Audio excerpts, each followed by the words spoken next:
All right, hello everyone. This is Dr. Kaatz again with you to go over some wind band scores. I am joined by my co-host, Faolan Smith. Hello, listeners. Thank you all again for coming out today. So today's another really special episode because it's the second part of our Life and Music of Gustav Holst series.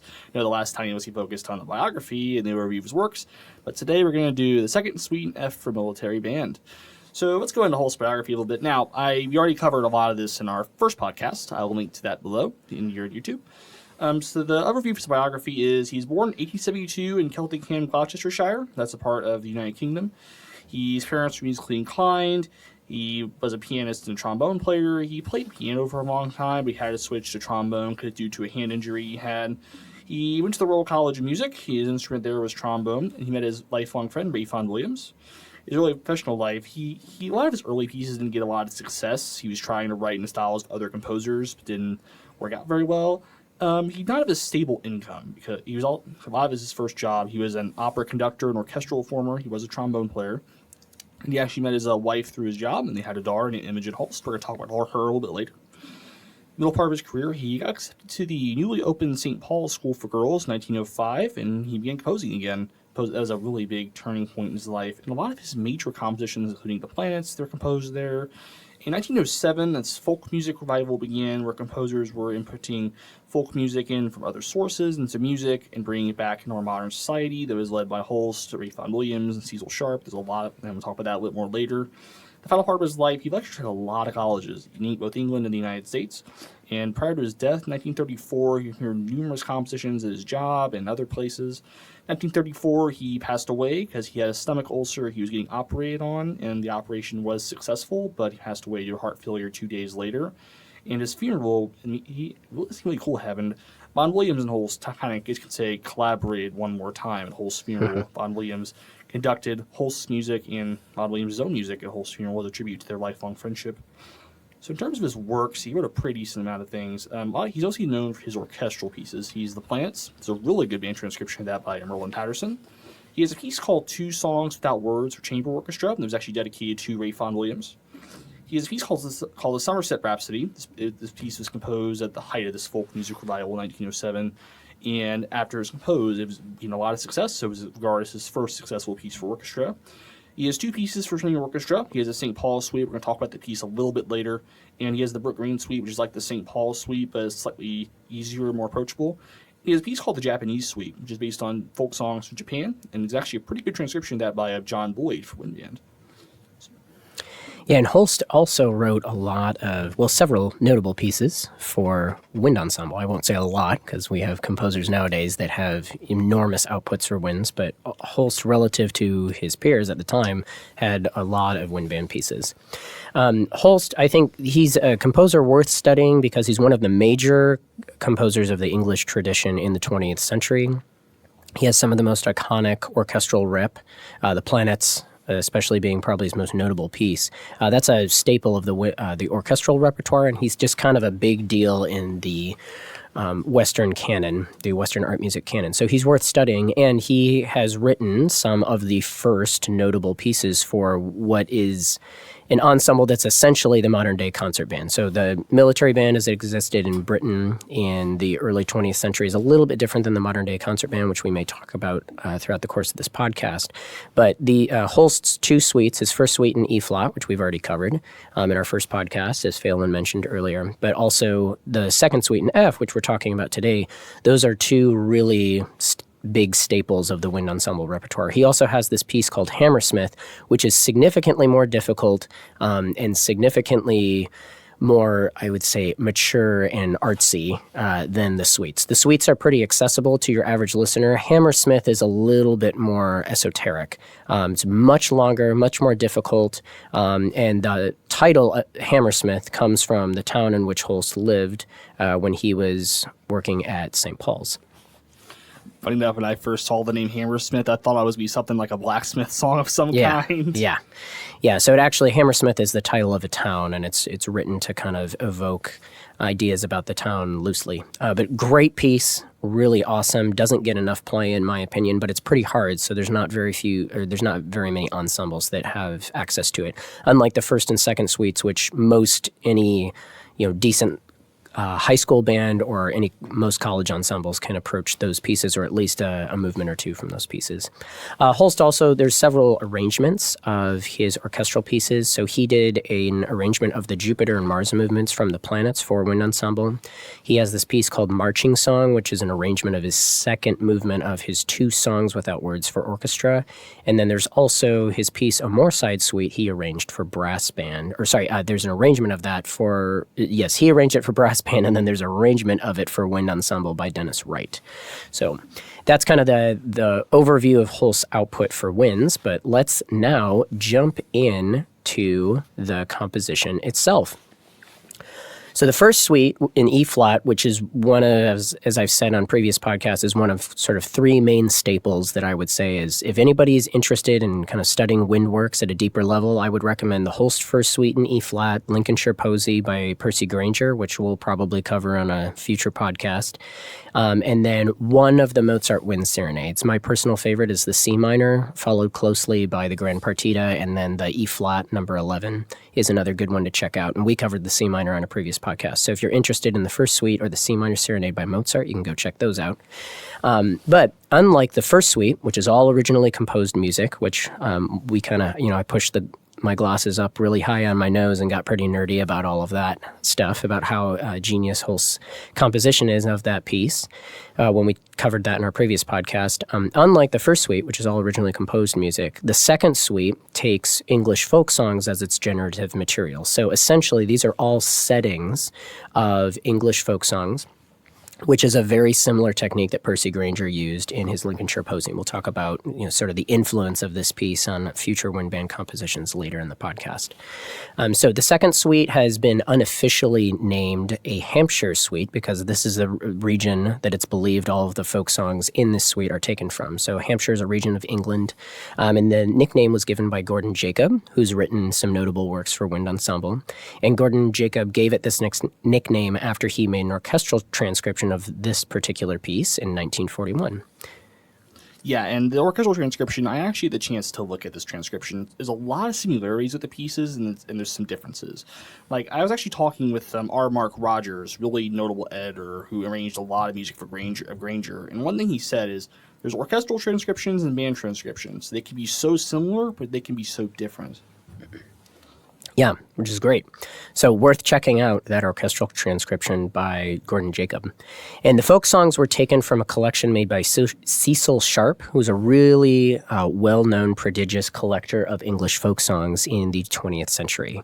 And Ralph Vaughan Williams also collaborated with Sharp on his folk song suite, or the English folk song suite, as some people call it, but Ralph Vaughan Williams is believed to have just called it the folk song suite. He didn't add the English part of it. That was probably added by a publisher just to make it more marketable. And if you wanted to hear about that piece, that's in a previous podcast as well. I'll also link to that below. Yes. And it's worth noting that the 2 Holst suites and the Vaughan Williams folk song suite, they're kind of the 3 English suites. These are 3 examples of serious artistic pieces written by major composers for band, for concert band, or military band in this case, but the military band in England in the early 20th century is pretty close to what the modern day concert band is. So there's some of the most early serious artistic works that we have for our medium, and those that little trio of pieces are worth studying, especially if you're a newer fan of the wind ensemble repertoire. So this was written for military band. We've mentioned that phrase a few times so far on the podcast.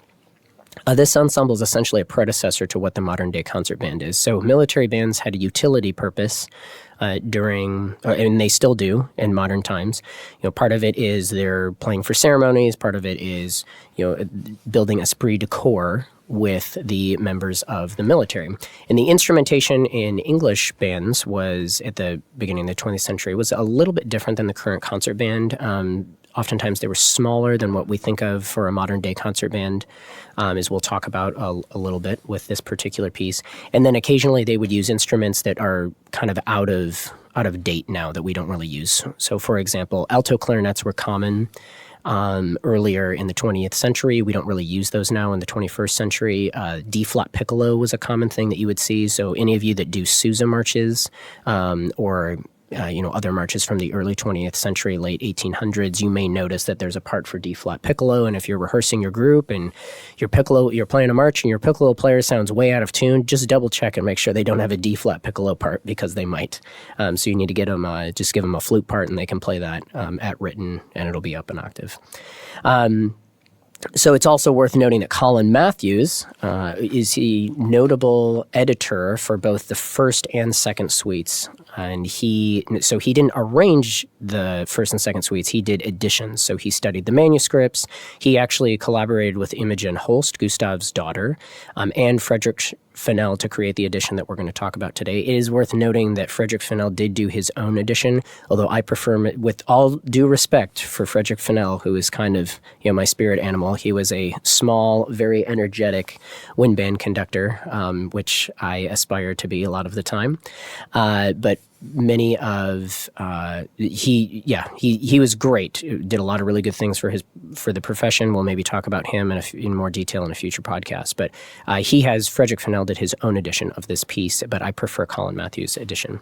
Matthews provides numerous explanations about the manuscript in comparison to the first published edition, which was released in 1948. And if you do this piece in the edition that you can buy of the score, there is a pretty lengthy introduction by Colin Matthews where he talks about a lot of details and a lot of things to consider when approaching this work, some of which we'll touch on in this podcast, some of which would just be great for if you're doing this piece. And I encourage you, if you're a wind band conductor, you should do this piece as soon as you possibly can. It's great for your students.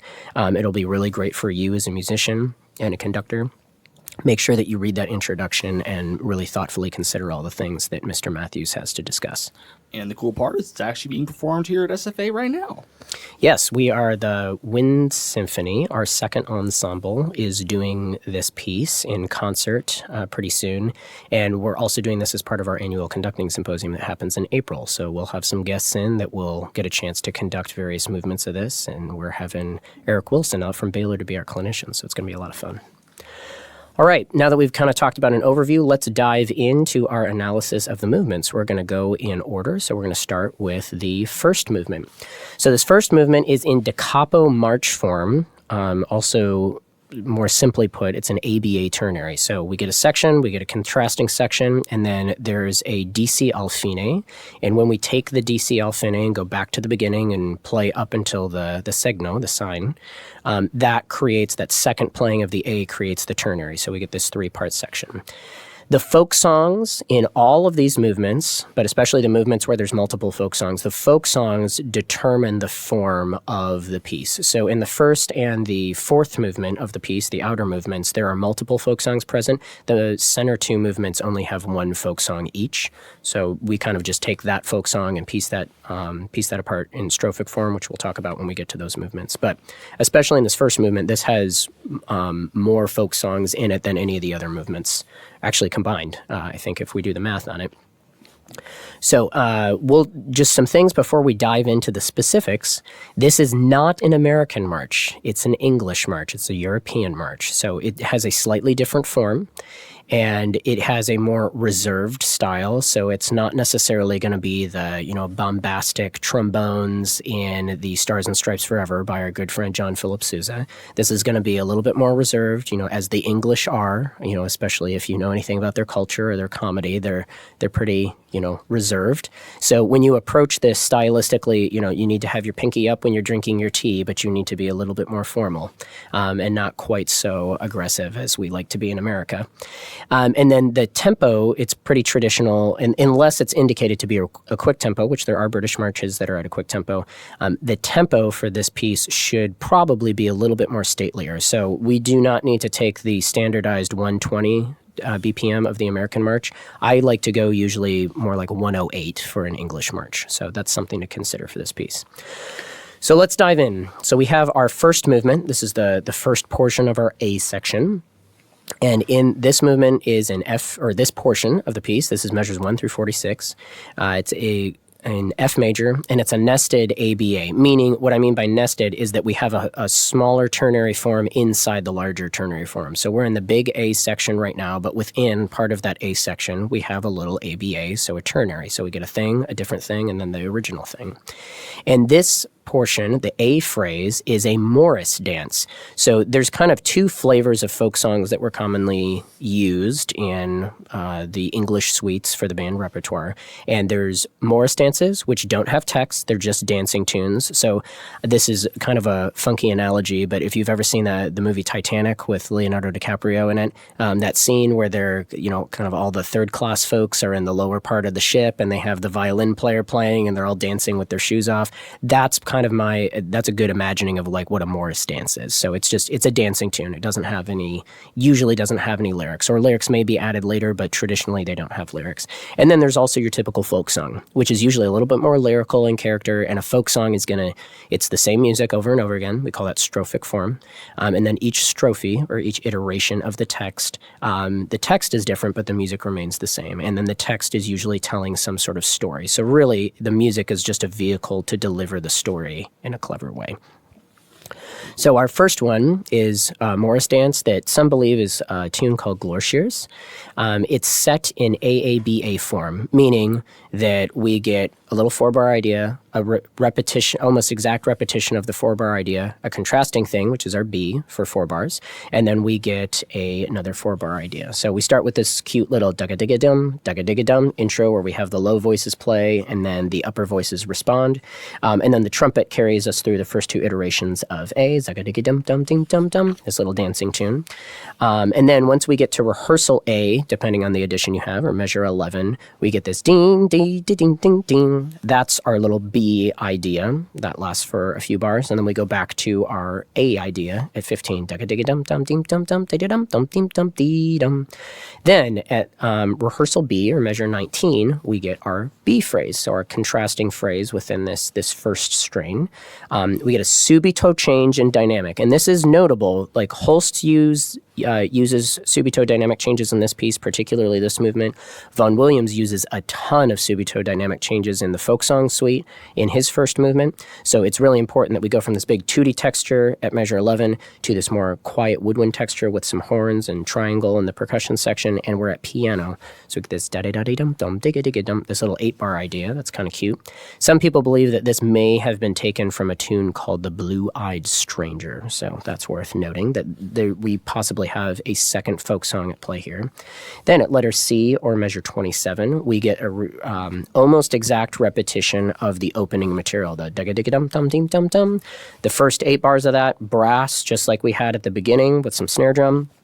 And then at letter D, or measure 35, we get the whole ensemble joining in, and then we get this little extension where we have these big chords. It's all legato. So a lot of this is sort of staccato, accented, typical articulation that we would expect from a march. But then at measure 43, we get this little 4-bar extension where there's this big chord and then these a diminuendo that lasts during these legato tenuto half-note chords. And that sets up our second strain. So our second strain is the folk song Swansea Town, and it's an example of a Riley ballad. And Faolan is going to talk to us about what a Riley ballad is, and then he's going to give us a summary of the lyrics, because unlike the Morris dance that opens the piece, Swansea Town is a folk song and it does have lyrics. Yeah, so a Riley ballad is simply, it's a sea shanty in which sailors tell a tale, and they go back to sea, they come back, and they see if their wives remained faithful to them. They usually put on a disguise, time it's a cape or a hood or a robe or just like a monk.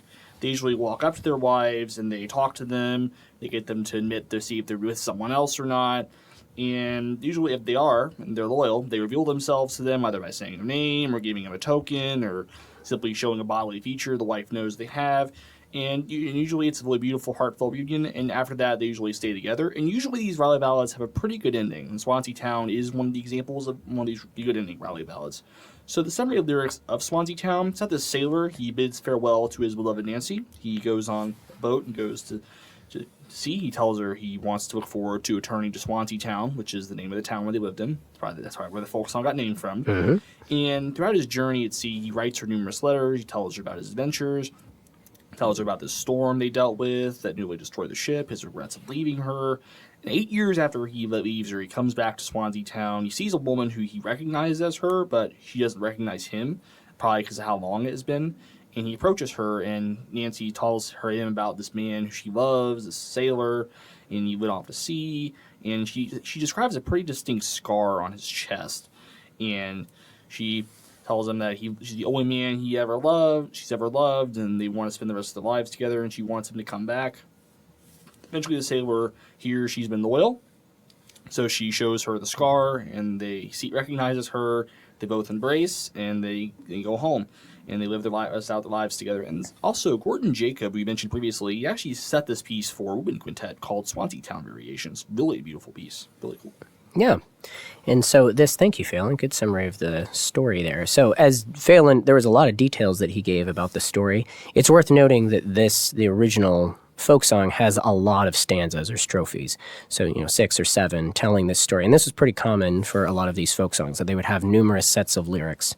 So a lot of times when folk songs get set in an instrumental medium, you're not going to have maybe every single stanza. Lincolnshire Posy sort of does that with some of the movements, but here Holst really only sets 1 or 2 stanzas or strophes of the lyrics. So you need to know the story, because that gives implications for sort of the style and the shaping of the piece.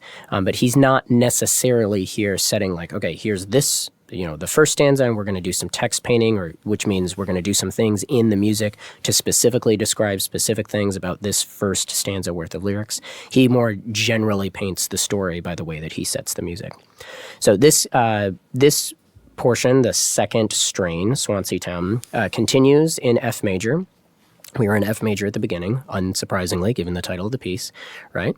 And then each strophe is a 32-bar period. So we have kind of these two phrase structures. We have periods where you have sort of this antecedent idea, a call, and there's usually a weak cadence at the end of that, and then you get a response or the consequent subphrase, and there's usually a strong cadence at that. And usually your antecedent and consequent music are very similar. They usually just change at the end in order to facilitate their specific cadences. The other common type of phrase that we get, and a lot of these were sort of codified in the classical period, so during Mozart's time, and we have some discussion on that if you want to go listen to the Mozart podcast about the C minor serenade, you would get this thing called a sentence, where you have a little 2-bar, if it's a 8-bar, which would be like a textbook sentence. An 8-bar sentence would be, you have this basic idea, a short little musical motive. Basic idea repeats. So that might be 2 bars, 2 bars. And then you get this thing called a continuation, which is an elaboration on the basic idea. And then there's only 1 cadence typically, and that happens at the very end of the sentence. And so that might be a 2 + 2 + 4 sort of situation. So this is a period. We get antecedent phrase, consequent phrase. And the antecedent, if this is a 32-bar period, the antecedent is going to be, and consequence are going to be 16 bars a pop, which they are here. And so the first strophe is a euphonium solo, which might be part of the reason why Faolan picked this piece to study for this podcast, because he's a euphonium player. And there's pretty sparse accompaniment. It's just these staccato brass chords, this bum, bum, bum, bum. So it's really all about the euphonium during this portion.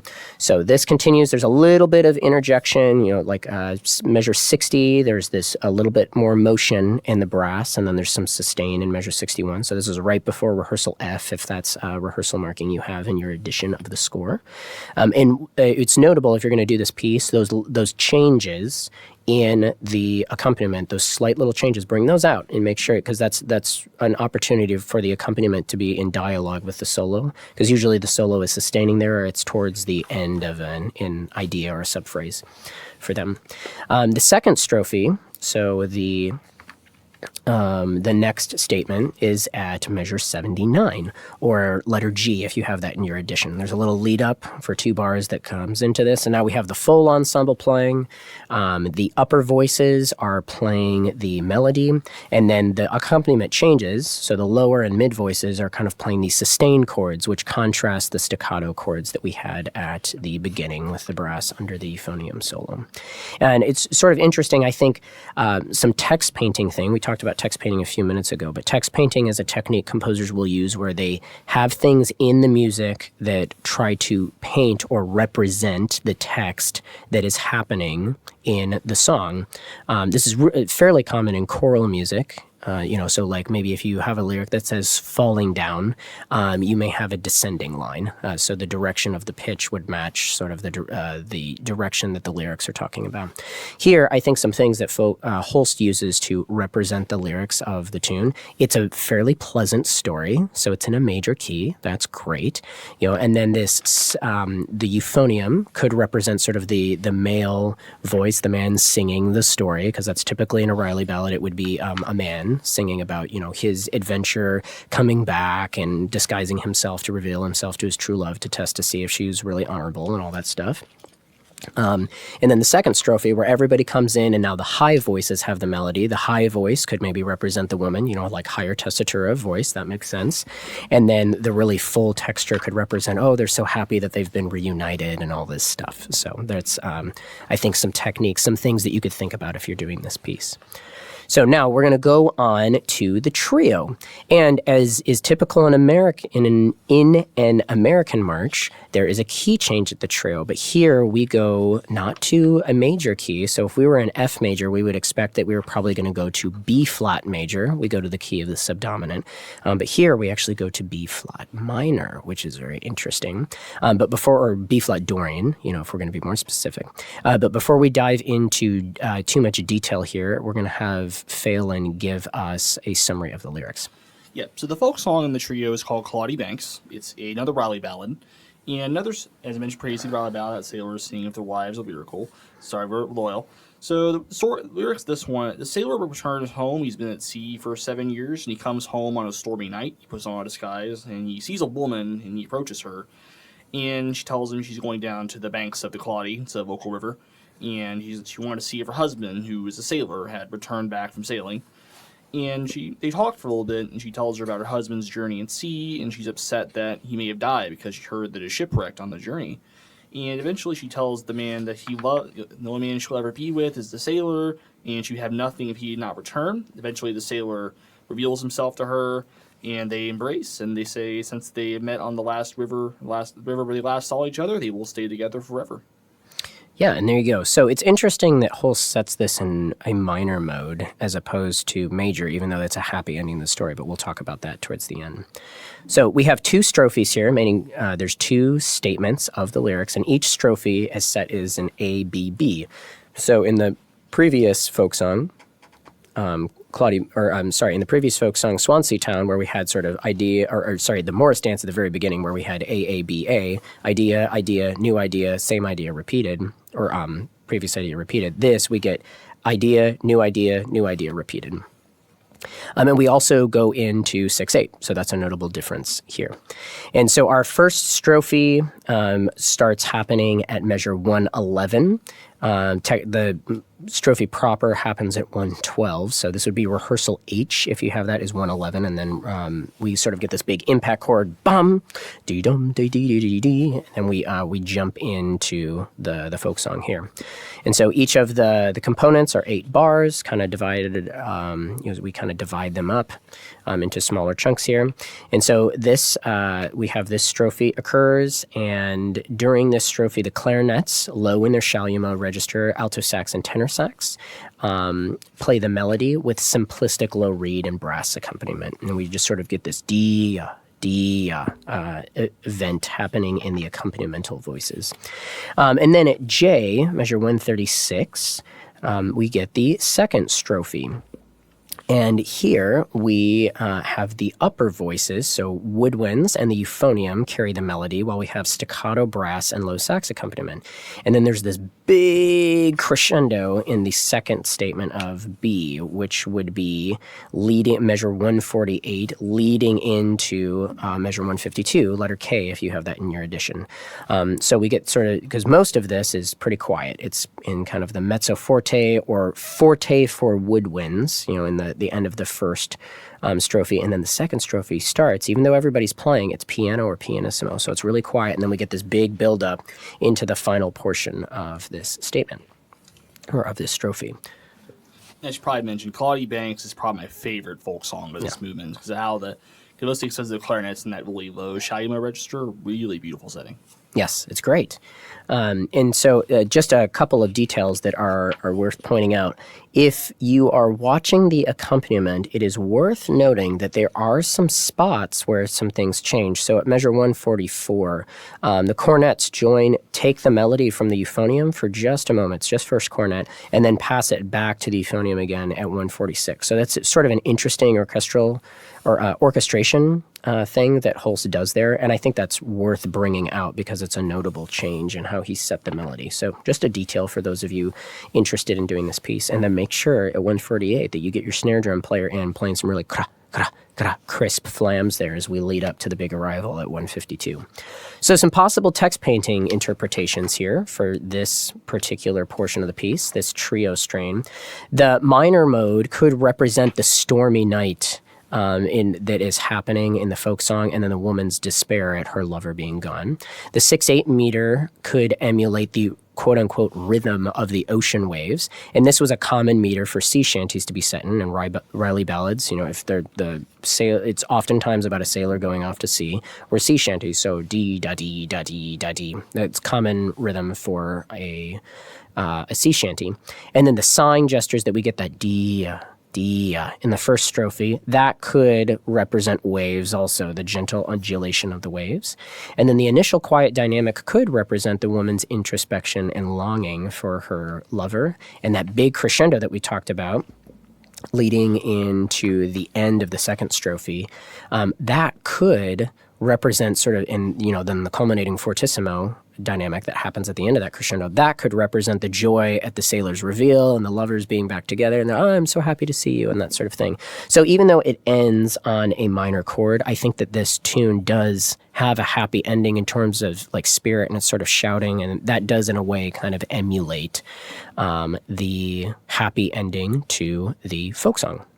And so when we get to the end of Claudie Banks, we get this instruction, the DC al fine, which we talked about previously. And so we go back, we play the entirety of the Morris dance, and then we play all of Swansea Town, and then we end the piece there. So we get this A, B, A. And so we start in F major, go drift into B flat minor for the Claudie Banks portion, and we change time signatures. So we go into 6/8, then we return to F major, we're back in 2/4. For the remainder of that. And that's our ABA ternary, our da capo march form for the first movement. So let's go on to the second movement, which is one of my favorites, even though it's a brief one. Yeah, the form is a little different. It's in strophic form.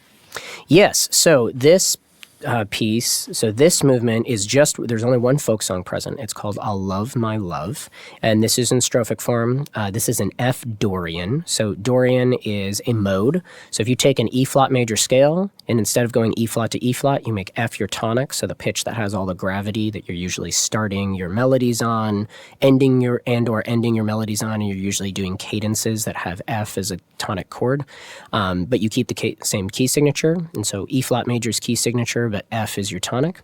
You get F Dorian. And F sounds very similar to minor. It's a little bit more hopeful because our sixth scale degree is raised in comparison to the minor scale. And there's only two strophes here.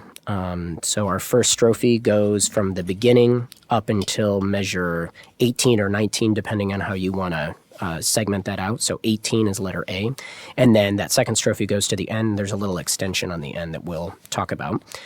But the strophe is set up as A, A, B, C, so almost similar to the Morris dance that opens the beginning of movement 1, but instead of getting a return to the original little idea, we get a new idea.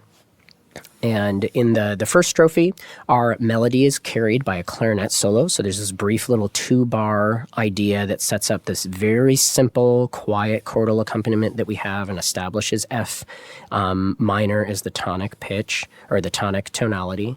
And then we get this lovely clarinet solo, really simplistic harmony. Just there's some events that happen in the harmony or in the background part, the accompaniment. When it changes, it's worth bringing those out. So measure 9, there's a little thing that the flute does where it joins the melody for a brief moment, adding that color in. The same thing happens at measure 13 or 12 and 13 with the oboe and the flute adding onto the melody. There's this lovely little 9/8 suspension in the accompaniment at measure 14.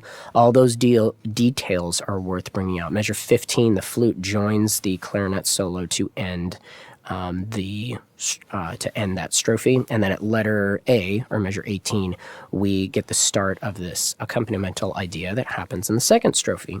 So in our second strophe, the flute, oboe, E-flat clarinet, and a solo cornet carry the melody with some simple brass chords just sustaining underneath. And then there's this winding eighth note line that's a combination of arpeggios and scale patterns. Is really, really lovely. It kind of reminds me a little bit of sort of the central section of the second movement from the E-flat, the first suite in E-flat by Holst. I prefer that ostinato, that ya-do-dee-da-dee-da-dee stuff that happens in that movement to this, but it's a similar sort of technique and it sounds really lovely. And so you get this rising and falling sort of action that happens with that. And then at measure 35, 35-ish, depending on how you're going to parse it out, right before measure 33, which would sort of be the start of the extension. At measure 31, you get this instruction ad lib, which that's referring to tempo. So just at your own discretion, stretch the tempos you want. We get this fermata, and then the melody kind of rises to this fermata, that releases, and then the cornet crosses the bar and takes us into the end of the movement. And then you get these soloistic eighth note lines in the extension that sort of rise and fall. And so they rise up through the second clarinet, go through the solo clarinet, and then it starts to descend down, passes to alto saxophone. Then there's this lovely quiet brass F major chord, or F minor chord, that passes to, in the line, the eighth note line passes to euphonium and then tuba. So it's worth talking about. The end of this is a little awkward, and I have an interpretation as to why. But we'll talk about that once Faolan's given us the lyrics and we talk about the text painting. But if you're going to do this piece, I think you have to make 37, the last bar, not sound like it abruptly ends. So you could add a tiny little retardando and then just make sure that the tuba on their very last note, that low F, is resonating as much as possible and that the chord goes all the way to the end of the tuba's resonance. So really, conductors, you got to be almost more with the chord people than you need to be with the tuba, and just get that to maybe stretch it a little bit and then just get it to ring as long as possible. But it's a lovely movement. So we'll talk about some text painting stuff and some performance things in a moment, but Faolan's going to walk us through the story of the lyrics, which I think is really interesting. Yeah, so the folk song, as you mentioned previously, it's called I'll Love My Love. And the story of it is about this girl. She falls in love with this sailor, and he was sent to sea by his parents. And the sailor's parents do not like the girl for some reason, so they have her put in Bedlam, which is an insane asylum. Eventually, the sailor learns about what his parents had done at putting her in the asylum. He comes back and frees her from the asylum, and they embrace, they miss each other, and they fall in love, and they get married. And eventually the sailor has to go back to sea, and he tells her that no matter how long they're apart, they will reunite again. Yeah, and so I think it's really interesting. You have to make an interpretive decision about this movement when you read the story from the original folk song's text. So from my perspective, you can either think of this as a love song or you can think of it as a tragedy. Like if you're just reading the folk song and you don't think about who it's being, the perspective from who the lyrics are being sung by, you could think, oh, well, this is so great. Like she gets put in the insane asylum, her lover goes away, but then he comes back, they get married, whoop-de-doo. Okay, that's all great. It's obviously a love song, and the word love is in the title. It's got to be a love story. I actually think it's a tragedy because the lyrics are not told from the perspective of the woman or the sailor. They're told from the perspective of a third party. So one says the first line of lyrics is, I'm going to paraphrase, is something to the effect of, as I was walking along, I heard a woman in Bedlam singing. So Bedlam is an insane asylum, like Faolan was talking about. And so it's a man walking past an insane asylum in the countryside, I believe, and he hears this woman singing or telling of this story of her lover going away and all this stuff. But then the first set of lyrics is all about this passerby, this observer, seeing this woman. And then all the rest of the stanzas are him quoting the woman's speech. So I think that the story, she gets put in the insane asylum, and maybe, she had this lover who was a sailor and he got sent off to sea, but then all the other stuff in the lyrics, I don't think it actually happens. I think it's actually her interpretation or her imagining of what she hopes will happen. And then at the end, I think part of the reason why the end is the way it is, I think it's the singer, the man who's observing the woman in the asylum. I think it's him walking away from the asylum and kind of going off into the distance, and then the memory of that woman sort of drifting into the past. And that's why it just sort of, it feels like the music evaporates and just sort of disappears. I think it's because the man is walking away from the situation and moving on to the next thing, and the story sort of ends there as we fade to black. So I think you do need to make, if you're going to do this, you need to decide if it's a love song or if it's a tragedy. Personally, for me, because of the reasons I've outlined, I think it's a tragedy.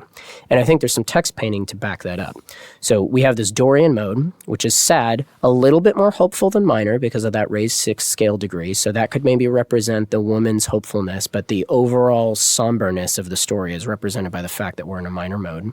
The solo clarinet could represent the woman singing in Bedlam. So it's kind of the richer sound of a clarinet, the more mellow sound of the clarinet.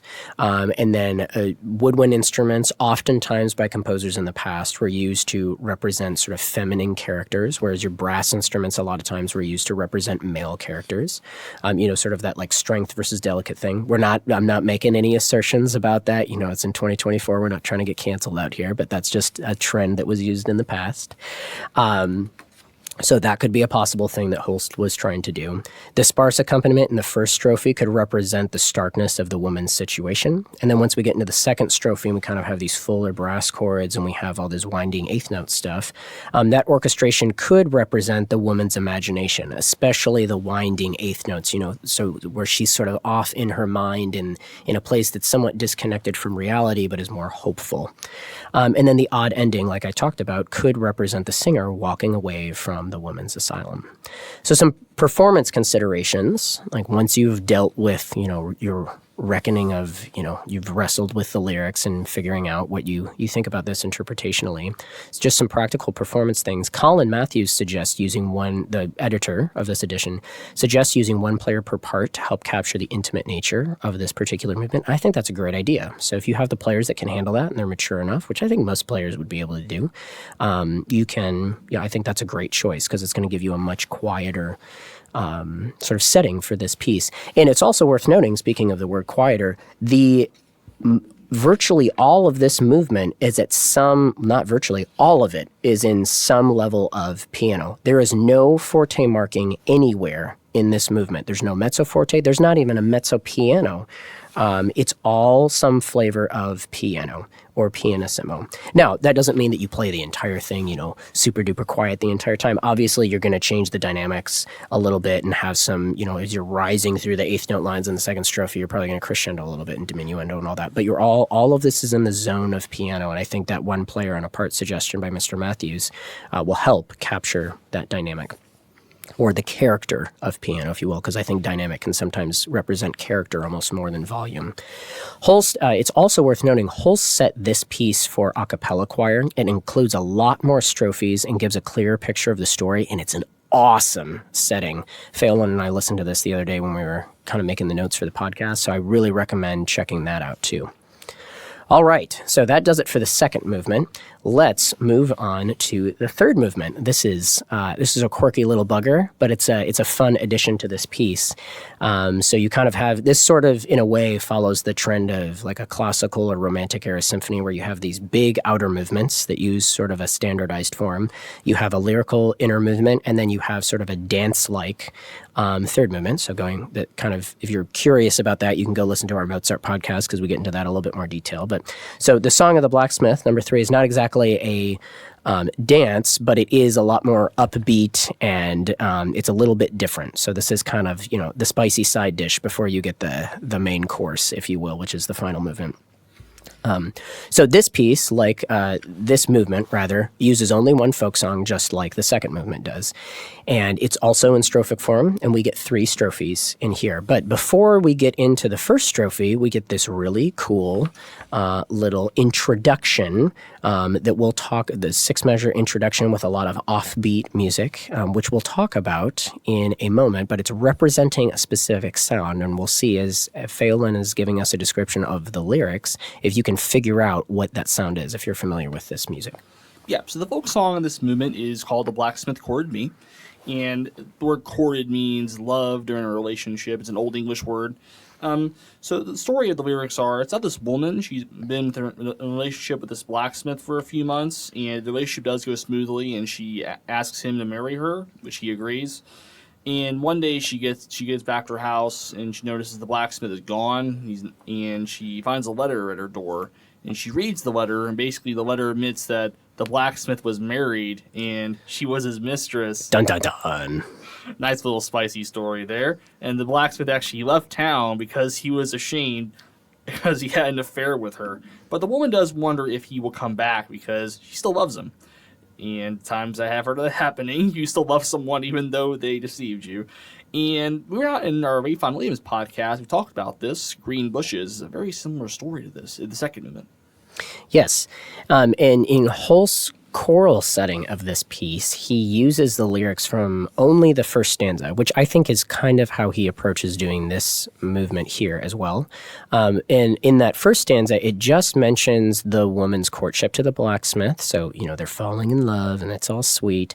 And it mentions the delivery of the letter, but it does not mention the content of the letter. And then after the letter is delivered, the woman starts reflecting. The lyrics sort of shift abruptly, and it goes to the woman remembering an image of the blacksmith, hammering at his anvil and the sparks flying all around his middle, or, flying up around him. So, we have sort of this Will Smith character from Pirates of the Caribbean, I guess, going on, except unlike Mr. Smith from Pirates of the Caribbean, this is not an honorable blacksmith.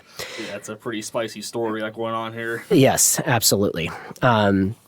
So, and the letter, we'll talk about that at the very end because I have an interpretation of something at the end that ties in with the letter.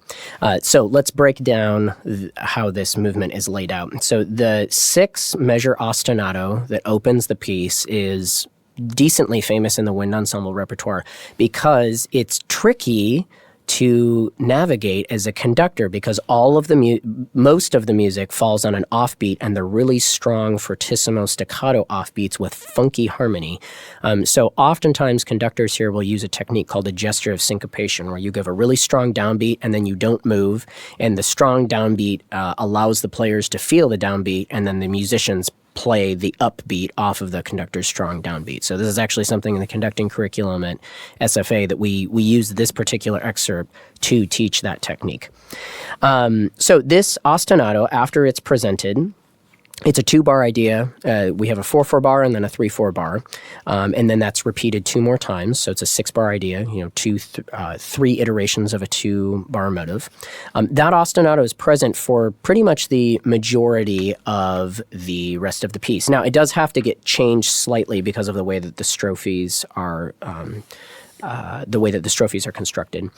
But it's worth noting that in the end of the first measure and the end of the second measure of the ostinato, you do get these chords that could be analyzed as 7th chords, but I sort of interpret it, if you look at the orchestration, as 2/5 that are sort of stacked on top of each other. So, for example, if you're looking in measure 1 on beat 4, the lower voices are playing a B flat fifth, so a B flat and then an F above it, and then the upper voices are playing a G fifth, so a G and a D above that. Now, if you put those together, you could say, well, that's a G minor 7, over B flat with a B flat in the bass. But the way it's orchestrated, I think you're really just going to hear these 2 separate fifths. So it's almost this bitonal idea that's going on. So that's pretty cool because that's an early-ish use of bitonality, because bitonality didn't really come into play and be a really prominent compositional technique until later in the 20th century. But Holst was ahead of his time. Look at him.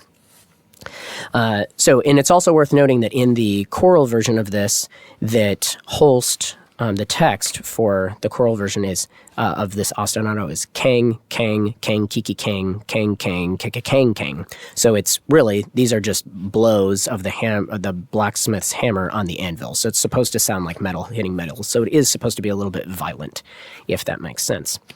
So now once we get to measure 7, after the ostinato's been stated once, we get our first strophe, which is set in F major. And the form of each of the strophes is AABA. So just like our Morris dance glorieres that opened the first movement. And the upper woodwinds carry the melody, sort of in a lower register for a lot of those folks. And then we have that's in the upper woodwinds and the horns, and then a lot of the other voices, mostly low reeds and low brass, are playing the ostinato, but the ostinato is now at piano, so it's sort of in the background as we get this pretty rhythmic, dance-like, kind of awkwardly dance-like, because we get the 4/4 and then the 3/4. We have this alternating meter, little motive that's being played by the upper voices. And then when we get to the B portion of the phrase at letter A, or measure 11, if you do not have the rehearsal markings in your edition, the melody shifts to solo clarinet and second cornet, which is a little odd. And then the horns or the background voices have these sustained chords that emphasize beats 2 and 4, so sort of this offbeat thing. And then once we get back to the and so that finishes out that strophe. And then once we get to letter B, or measure 15, we get the second strophe. And here in the second strophe, the first cornet carries the melody against a low brass ostinato. The B portion gets another which happens at... where are we here? Yeah, so the B portion happens at measure 19. Sorry, I had to find my place in my score. And the melody shifts again, or the orchestration of the melody shifts again here. So now we get sort of the upper voices, oboe, solo clarinet, cornet 1 are playing the melody, and then trombone 1, 2, and euphonium accompaniment have half-note chords here. And Holst adds a really cool thing in the percussion section at this moment. He adds an anvil. So you're literally having a hammer hit metal. So that's evoking the blacksmith, obviously. So that's a really cool little novel technique that he uses in this movement. And then you get he utilizes this technique called rhythmic diminution. So starting at measure 19, we get chords in the accompaniment on 1, 3, 1, 3, then at measure 21, he doubles the rhythm, 1, 2, 3, 4, then he doubles it again at 22, 1N, 2N, 3N, and 1EN. And that Holst uses that technique to sort of build energy towards the climactic third strophe. Just a little note here, measure 23, the very end of the second strophe, going into the third strophe, you sort of have these pickups, and they're on the and of 2 and and of 3. So you have to make a performance decision here. Some people, it's pretty common for people to sort of add fermati on these two notes where they go dee, dee, ding, ding, dee, dee, ding, dee, and then they go into the final strophe. I don't see any indication in the score to do that, and Holst doesn't give any of that information. And in other parts of this piece, notably the end of the second movement, he does tell you explicitly, hey, if you want to take time here, take time here. But he doesn't do that here, so I don't really do that. I think sometimes people just do that out of a practical nature because they're like, well, I don't know how to navigate that, so I'm just going to turn them into fermati. So make sure that you're making the musical decision based off your study of the piece, and then you figure out your technique to help lead the ensemble through it, because technique serves musicianship, not the other way around. So I just think it needs to be in time. Da-ka-da, dee, dee, ding, ding, ding, ding, and then you go on. But that's just me. So at letter C, measure 24, we get our third and final strophe. And here we return to F major. Sorry, I glossed over this detail. The second strophe is in B flat, so we do get a key change, so that's kind of cool. And then we return to F major in the third strophe. Upper woodwinds, cornet 2, horns have the melody here. And then the other voices are playing the ostinato. And this is the fullest dynamic in the piece, not just this movement, in the entire piece. Fortissimo is only used twice in the whole composition, and this is one of the spots. The other spot is in the fourth movement, which we'll talk about. Okay, and then so this continues on, and then we get this little 2-bar extension at the end, where we get sort of an extension of the ostinato. Da, da, da da da, and then we get in the last bar on beat 2 this surprise D major chord. And so D major sounds very foreign in the key of F major, which we're in, because it's what you could call a chromatic mediant. So mediant meaning we have kind of 4 types of harmony. We're going to go down a little rabbit hole really quick here. We have 4 types of harmony in a key, right? So we have our tonic, that's the home base. So in F major, our tonic would be F, or F major chord. And then we have our predominant harmony. So, or actually kind of order in hierarchy. Our next most prominent harmony would be our dominant harmony. So that's everything built off of the 5th scale degree. So in F major, that'd be our C major triad. And then everything built off the 7th scale degree. So in F major, that's going to be our E diminished triad. And those harmonies are going to lead us back to tonic. Then we have our predominant harmony. So kind of third in line in terms of strength of harmony. And that's going to be everything built off of your 2 chord and your 4 chord. So in F major, that's going to be your G minor triad and your B flat major triad, respectively. And then you have what's called mediant harmony, and that's less commonly used. So predominants lead to dominant, dominant leads to tonic. Mediant is just sort of color chords. And so our mediant harmony is built off of scale degree 3 and scale degree 6. And in F major, our mediant harmony is going to be our A minor triad, and it's going to be our D minor triad. Now, our D minor triad here, that D minor is diatonic to F, meaning if you stack the pitches, if you start on scale degree 6 and you build a triad off of that, and you stay in the key diatonically, that's what diatonic means, stay in the key, you get a D minor triad. But if we chromatically alter the third of the D minor chord to be F sharp, we get a D major chord. So it's a mediant that's chromatically altered, hence it's a chromatic mediant.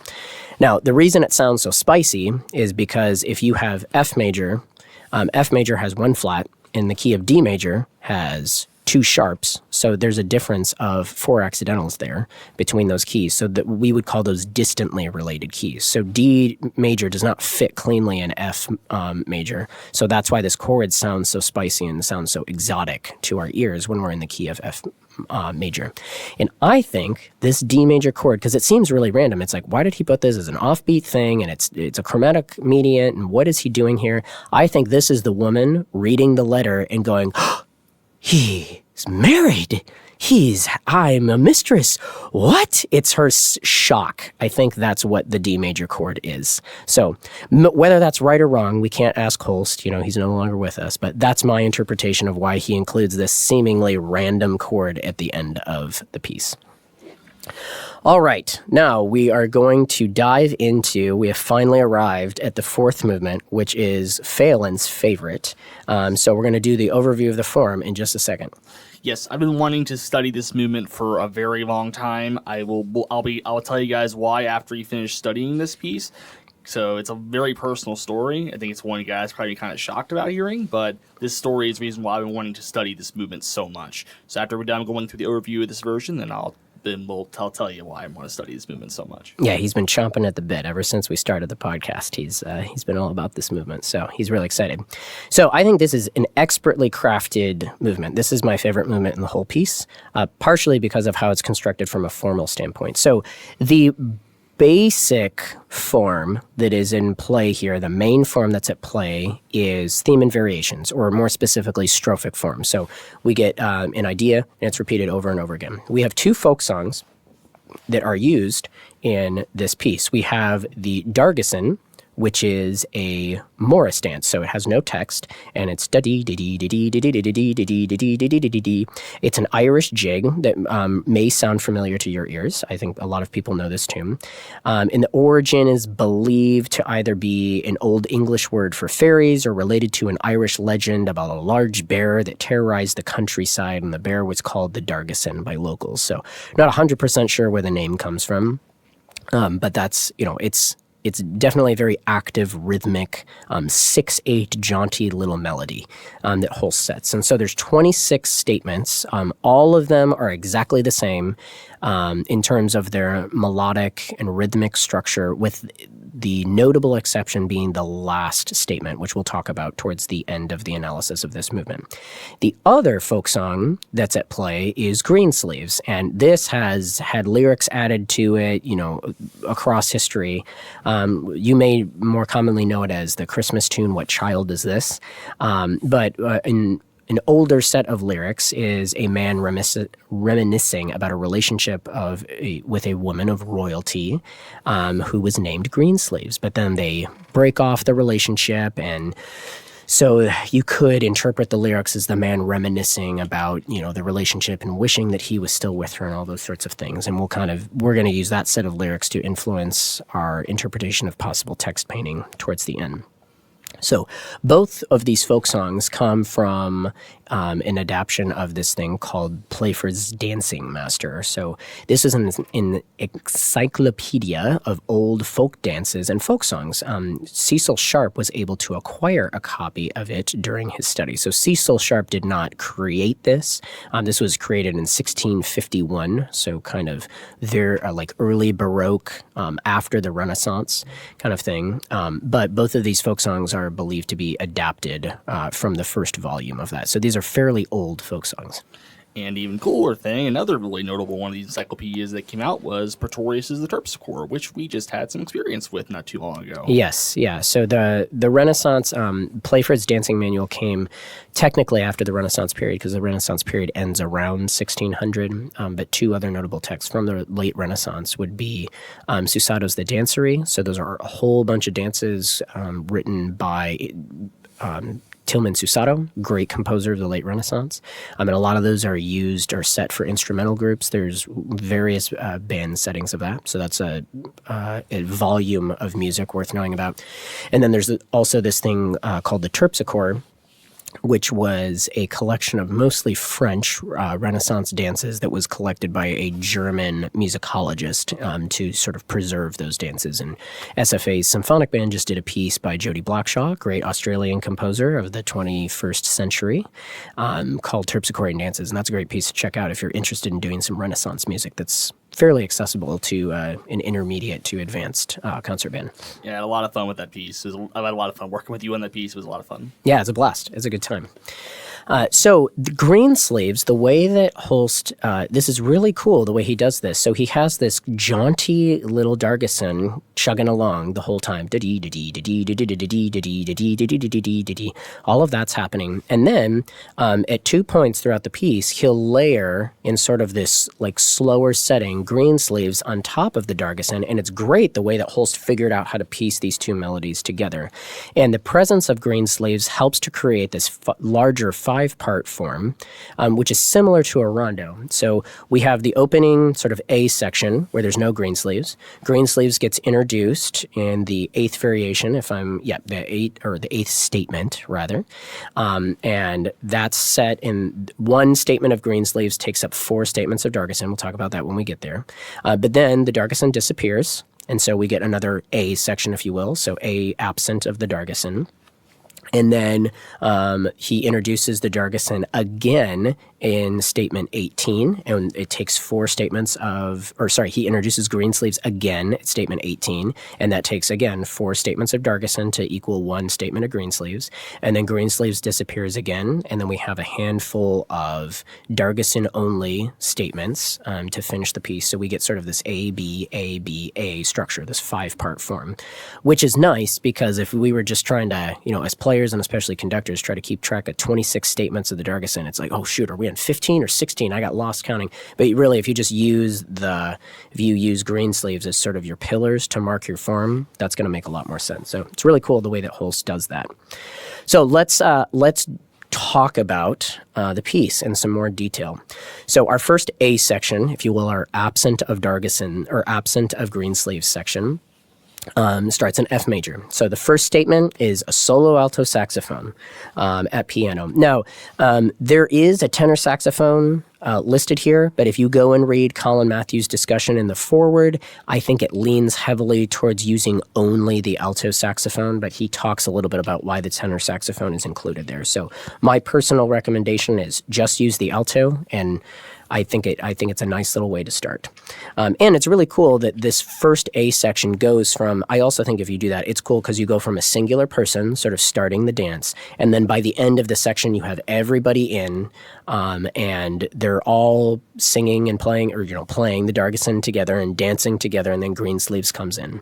So it's really I think it's cool from the individual to the whole group kind of idea. Second statement. Solo clarinet takes the melody over, and then the alto sax is sort of doing this da-ya interjection, as sort of like, hey, go get it, clarinet player, like sort of these commentary on the clarinet playing. And then your third statement at letter A, if you have that in your edition, or measure 17, solo clarinet continues to play, and then we get some light accompaniment added in the woodwinds and the horns and our conical low brass. And it's notable here that Holst says senza crescendo, so without crescendo, increase in volume. So he's trying to control the pacing of this whole section, because this whole first A section needs to feel like a giant crescendo. Part of the way that Holst does that, he just gradually adds more instruments, so that's naturally going to make things louder and more lively. But the other way he does that is he writes specific crescendo markings in, but this thing at A, where he says senza crescendo in the third statement, that's really important from a pacing perspective that you honor that. So statement 4, we have a little bit of crescendo is added here, and then some more of our clarinets join the melody. Statement 5, we get this descending dotted quarter note event that happens in some of the voices, oboe, E-flat clarinet, second cornet, first and second horn. Our triangle adds in, trilling very quietly but steadily crescendoing. There's some chords and the trombones. It's notable, measure 37, that the euphonium adds in to the melody here. And then at letter B, measure 41, our sixth statement, we arrive at forte, and we get more voices joining in. We have this do-o-e, event happening in the bass voices. It's also pretty cool that Holst does sort of this compound melody if you look at that part that I just sang. So that's in euphonium, it's in bass clarinet, it's in bassoon. Beat 2 of every 2 bars, on beat 2, you'll see the pitch goes up. So you get F, C, F, C, F, C, F, C, F, C, G, C, F, C, G, C, F, C, A, C, F, C, A, C. So there's this compound melody that's sort of pushing things to steadily move forward, that creates more energy. And then at statement 7, that sort of climactic point of because the statement 6 is kind of the climactic point of the first A section. At statement 7, the orchestration gets reduced almost immediately. There's a diminuendo that happens, and the energy is taken out because the accompaniment gets much more rhythmically simple. And so this sort of fades quietly into piano. And then at C, measure 57, this is where we get into our first B section. So this is where Greensleeves is entering. So the clarinets carry the Dargason, but the Dargason sort of shifts into the background here. We have these really lovely quiet chords in the back, and then Faolan's favorite part, another euphonium solo. So you got to have a good euphonium player if you're going to play this piece. Another euphonium solo pops up, and the Greensleeves theme is introduced by the solo euphonium. Okay, statement 9, Greensleeves continues. Oboe adds on to the Dargason. And then halfway through this statement, at measure 67, the clarinet adds in to the Greensleeves motive. And so this is really cool. Throughout this Greensleeves thing, this Greensleeves statement, Holst will add a couple other instruments to both melodies, and then he does that, and then once you get halfway through, he starts to take the instruments away. So he does what's called an orchestrational crescendo, which I alluded to earlier. So he creates a dynamic increase by adding people, and then he creates a dynamic decrease by removing players. And so you sort of get this hairpin, this sort of like up for 2 statements, down for 2 statements thing that happens. So one of the things I love about this movement is that it lends itself really well to crafting long line. And that's sort of, for me as a musician, the thing I'm always going after and searching for is the long line. So statement 10, piccolo or a flute and piccolo add to the Dargason theme here. And then at measure 75, first cornet heroically adds in while still at piano and playing cantabile, still sort of has this heroic add in to the Greensleeves theme. Also in this statement, it's worth noting if you look at measures 76 and 80, and then this continues in the parallel bars in the next statement, look at alto sax and horn 1. They have these cool little rhythmic ideas where they're moving up to E natural and then pushing up to an F, a concert F. And so you have sort of this, it's almost pseudo-cadential movement that's sort of reinforcing F is kind of the tonic here, because all of this Greensleeve stuff sort of alternates between D minor and F major, but I think it's ultimately in D minor. It sort of starts in a minor mode and ends in a minor mode, but it does have points where it feels more like it's an F than D. So statement 11, we remove flute and E-flat clarinet from the Dargason, which were added in the previous statement. The cornet and the clarinet are removed from the Greensleeve statement, and we get a diminuendo, so we're kind of fading out as we go into the 12th statement.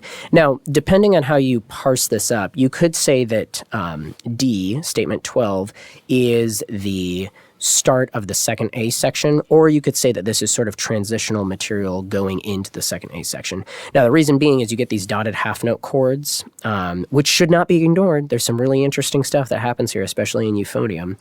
But this is still sort of like leftover material from the Dargason, and it's sort of an outro that gets you back in, leftover material from Greensleeves that gets you back into the Dargason.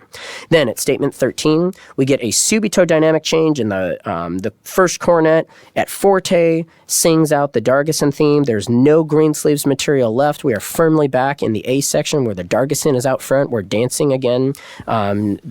Second cornet and the trombones play some chords. Halfway through the statement, the tuba joins the party. It's great. Letter E, statement 14, measure 105. We have a little pickup, and then we got this dee-ya-dee-ya-dee-ya-dee-ya stuff happening in the accompaniment. The upper voices have the melody, and we're rambunctious. We're partying, man. It's great. Statement 15, one of the highest energy statements in the piece. This is sort of, I think, the climax of this section, of this A section. You get this trill in the upper voices against the lows, finally getting a chance to play the melody. So sort of this husky presentation of the Dargason. And then at 117, you get these duple figures, jump, bum, bum, bum, bum, bum, bum, bum, with accents on them in the upper voices after they finish their trill. F, measure 121, statement 16, we get this subito dynamic change. A ton of the instruments disappear. We drop to piano. It's just clarinets and low chalumeau playing the Dargason, and then you get this pedal. And this is sort of a technique that we use in sonata form in the retransition, right, where you get the pedal on the dominant, because we have a pedal C here, and we're in the key of F major. We're back in F major because this is a Dargason section. And that pedal is sort of signaling, hey, something big's about to happen. And over that pedal, or rather emerging out of that pedal is how I think about it, we get this chromatic line that's D, D, D, D, D, D, D, D, that starts to rise out of the pedal point. We get to statement 17. More instruments are added in. We're still at piano, but there's a crescendo marking. More people add into this crescendo idea, and it builds. We get to statement 118, measure 137, and we have cornets strongly proclaiming the melody, and we get these really cool dee-yum-bum chords. It's notable here that at 137 on the downbeat, we get an F augmented triad, which is super cool. Now, the voice leading makes it feel sort of like it's a suspension. But you got to make sure, if you're performing this piece, 137, 138, 139, 140, that those half notes resolve to new chords on the downbeat on the eighth note. So you got to make sure those eighth notes resonate and that you get the proper, sort of finish of those suspension figures there, the resolution of those suspension figures. So we get in, then we just get this bum, bum, bum, bum, bum, bum, building tons of energy. These sort of percussive effects and the accompaniment. And then at 145, measure 145, letter G, statement 19, we are back in our second B section, and this is where we get our second indication of fortissimo in the entire piece. This is only the second time it's happened since the third strophe in Song of the Blacksmith. And we get this huge statement of the Dargason by first and second cornet, third and fourth horn, euphonium, they're playing Greensleeves. Greensleeves reemerges in the second bar of this statement of the Dargason, and the Dargason's being carried by the upper woodwinds, singing that out in all of its glory. And then you have these really big sustained chords. Make sure that you're looking on the sustained chords for some really cool motion. In measure 151 in particular, first trombone and second horn have these cool resolutions of this G minor chord moving into an E diminished 6 chord. So that's worth checking out. Statement 20 it continues the same sort of effect. Statement 21 is still more Greensleeve stuff. And then statement 22, measure 169, is sort of is where Greensleeves and begins to diminish, and the energy begins to get spun out. 2 bars into this, the Dargason theme, the number of instruments playing that gets cut in half, so it goes down to just clarinets. There's a diminuendo written in. Second cornet drops out. Second cornet drops out of. I got so excited I impacted the mic there. Second cornet drops out, so it's just first cornet sitting on top of this rapidly reducing texture, finishing out the Greensleeves theme. Then it's statement 23, which is measure 177, or H if you have rehearsal markings in your edition. A lot of the instruments have disappeared. Triangles back in, giving us some pulse in the back, which is nice.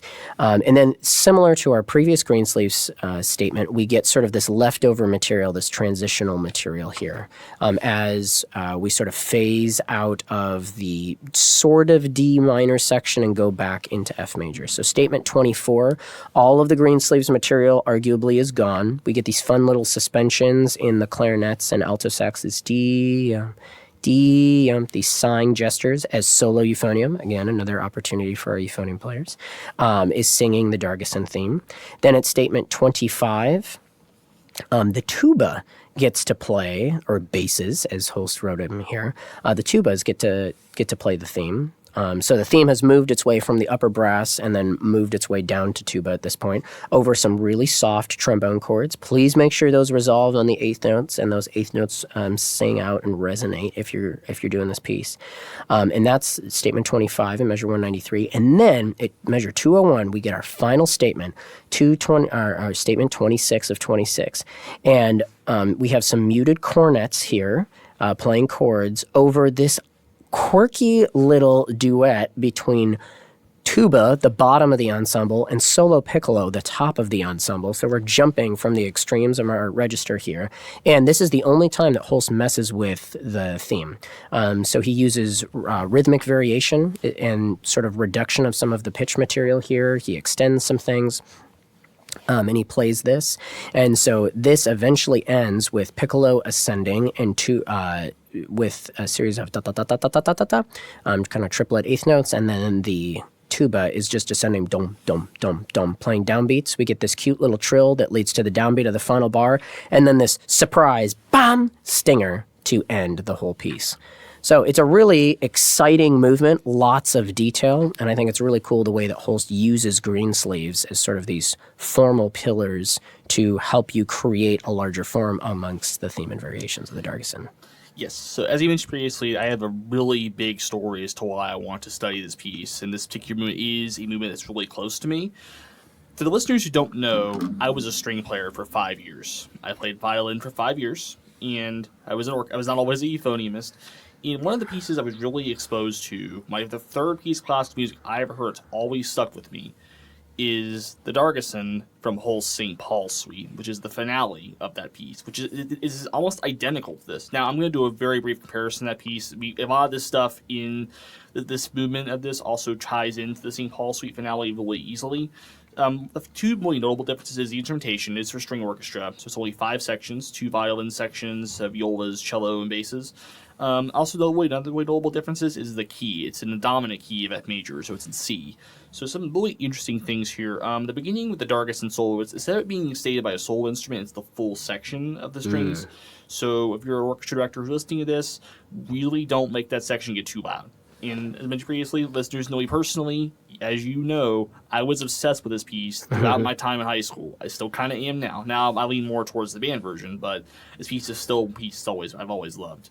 So, and as I mentioned previously, if you're the orchestra director doing this piece, make sure that Dargason theme does not overpower anything. So there's not a lot of differences with this piece in the band version. Also, the solo, it is in the cello, so and it is a green sleeve, and there's not a solo part. So make sure the Dargason form and the violas does come out, because make sure the cello do not overpower them. Another way thing is in a box 4, the score I'm using the St. Paul Suite uses numbers to the letters. That'd be around letter E in the band version. And the violas and second violins are doing chords, like 4-string chords. So make sure those chords, they can play them evenly. If needed, you can just divide the chords to where they're just doing the bottom and top of the pitch, or the bottom 2 notes or the top 2 notes respectively. Another really notable difference is Holst does add a couple of bars in. They're just playing some A minor chords. So the St. Paul Suite finale, that would be a few measures for number 9. So if you're playing those chords, make sure those come out, because that's a variation of the Dargason theme.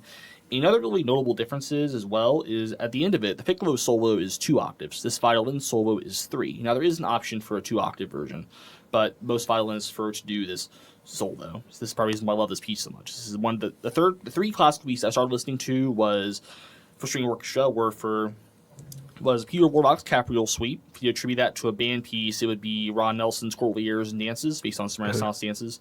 Elgar's Enigma Variations, fully famous piece, and St. Paul Suite finale. So amazing piece.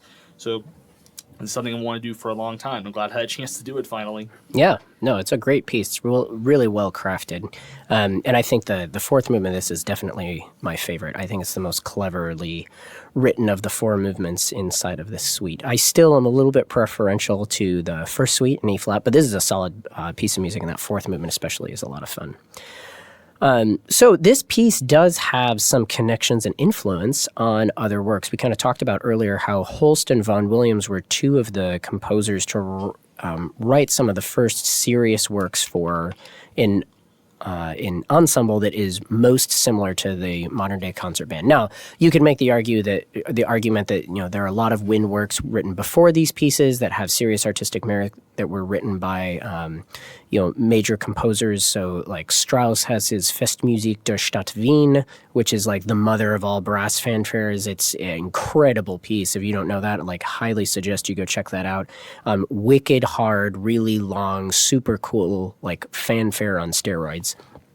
Berlioz has this Symphonie Triomphale et Funèbre. That's a great piece to check out. That was written for like a funeral procession. It has massive forces that are required to play that. There's the Mozart Wind Serenades and Divertimenti. There's a lot of chamber music that that was written in the Romantic period and the Classical period. It's all really good for winds. Beethoven has some pieces. There's a lot of different pieces. But in terms of stuff for an ensemble that looks very similar to the modern-day concert band, the trio of English suites is one of our best examples. So this is why that's part of the reason why I think these pieces have become staples in the repertoire, but part of it is just they're good pieces of music. So, and oftentimes, I heard a story once when H. Robert Reynolds, the longtime conductor of the Michigan Symphony Band, so 2 directors of bands ago, because Colonel Jason Fedig, former conductor of the President's Own, just took the job at Michigan. So and before him it was Michael Hathcock. Before him it was H. Robert Reynolds. H. Robert Reynolds, I heard a story that he told at a symposium once when in the mid-20th century, when a lot of people in CBDNA, the College Band Directors National Association, were seeking out composers to write, modern-day composers to write for our medium to create more wind ensemble repertoire. 3 of the pieces that he would give that were good examples of what a wind ensemble would do would be the Mozart Grand Partita, the Holst First Suite in E-flat, and Lincolnshire Posy by Percy Granger, which is 2 of those 3 pieces use folk songs, or in the case of the first suite, emulate folk songs. And so I think that it's unsurprising that folk songs are present in a lot of the repertoire for the wind ensemble. So some other compositions that use folk songs as generative material would be a piece we've already talked about, Ralph Vaughan Williams' folk song suite. The Fantasia, and also he wrote a piece called Fantasia on Green Sleeves, which would be a good tie into this, with the fourth movement. Percy Granger's A Lincolnshire Posy is based on more English folk songs. So if you haven't had your fix, go check that piece out. And it also uses a lot of stropic forms. So you make sure you gave the stropic form fix here as well. Yep. William Schumann wrote a piece called New England Triptych. The most famous movement of that is probably the Chester movement, which is based on a chorale from Civil War times. And then John Barnes' Chants, Variations on a Korean Folk Song. That's a little bit more accessible than some of the other pieces that we've talked about, but that's a great piece. That's a really clever set of variations on a Korean folk song. And hopefully we can talk about the variation of the Korean folk song in the near future. Great piece. Yeah, and then Andrew Boss, a little bit more contemporary composer, his A la Michaud, based on melodies by Michaud. And there's tons of other pieces that utilize folk songs as generative material, but that's just sort of a short list for you to whet your appetite if you're looking for some more folk song-inspired pieces. So this piece and this composer, I think, have a tremendous influence on wind band. I think part of it is because some of Holst's pieces for wind ensemble were shown to modern day composers that have been writing for the ensemble. I think a lot of folks look at okay, Holst's first suite, that's a staple in the repertoire. Holst's second suite, Vaughan Williams' English folk song suite. Lincolnshire Posy came a few years later, but that uses folk songs. These are all pieces that I think a lot of composers that write for our medium are looking back at as staples in the repertoire, and they influence the way that they write from. So it's worth noting, as we discussed earlier, that there's two versions of this piece. So it might be worth you checking out the Frederick Fennell one. There's two editions of it. See what you think and choose which one you think would be better. And again, like we talked about, this is one of the first pieces written for the concert band, because the British military band is a pretty close parallel to the modern day concert band. With serious artistic merit, written by a major composer in the Western canon. So it's definitely the second suite and the first suite and the Ralph Vaughan Williams English folk song suite are all pieces worth checking out and studying if you are a wind band enthusiast and trying to understand some of our older staples, some of the war horses in the repertoire. It is an amazing piece, and it's something I've always wanted to study. I'm glad I had the chance to study Dr. Kaatz. It was a lot of fun. Yeah, absolutely. Thank you for putting this all together. It was a blast. We'll see you guys again next time. I will link to the playlist below, and I'll also link to the Holst biography if y'all listen to that, and to the Ralph Vaughan Williams as well. Thank you very much for joining us out today.